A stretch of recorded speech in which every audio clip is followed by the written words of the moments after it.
around the Department of Defense. This is your daily news brief.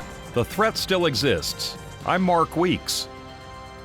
Speaking to reporters at the Pentagon, Defense Secretary Mark Esper says the death of ISIS founder and leader Abu Bakr al-Baghdadi will not end terrorism, but it will send a message to those who would question America's resolve and provide a warning to terrorists who think they can still hide. The United States, more than any other nation in the world, possesses the power and the will to hunt to the ends of the earth those who wish to bring harm upon the American people. Saturday's operation is just one example of the incredible determination and great skill of the United States military. Esper said despite Baghdadi's death, the security situation in Syria remains complex, noting that state and non-state actors continue to vie for control of territory and resources. As we have learned from our recent history in the Middle East, it is very easy to get drawn into continued conflict if our objectives are not clear. Acting as a police force out to solve every dispute is not our mission. Our mission in Syria today remains the same as it was when we first began operations in 2014, to enable the enduring defeat of ISIS.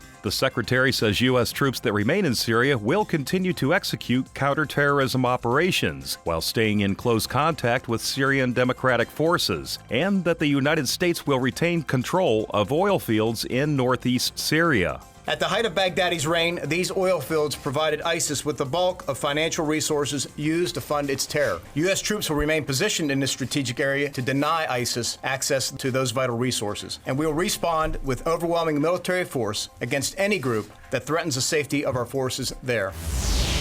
Defense Department officials announced the selection of Derek Tournier as the first permanent director of the Space Development Agency.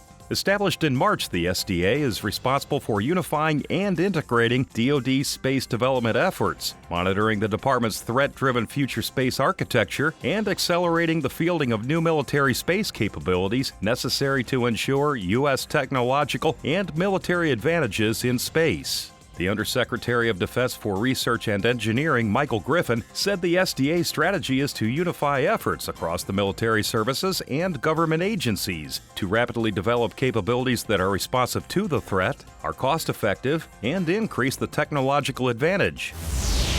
The Navy hospital ship USNS Comfort arrived in Kingston, Jamaica for its 11th medical mission stop in Central America, South America, and the Caribbean as part of U.S. Southern Command's Enduring Promise Initiative. While in Kingston, U.S. service members and medical professionals will work alongside partner and host nation staff to provide much-needed medical assistance in communities with great urgent health care needs and demonstrate the commitment to strengthen regional medical capacity. Comfort's team consists of more than 900 personnel, including medical specialists from the U.S. military, non-governmental organizations, volunteers, and personnel from partner nations who will provide care aboard Comfort and at a shore-based medical site.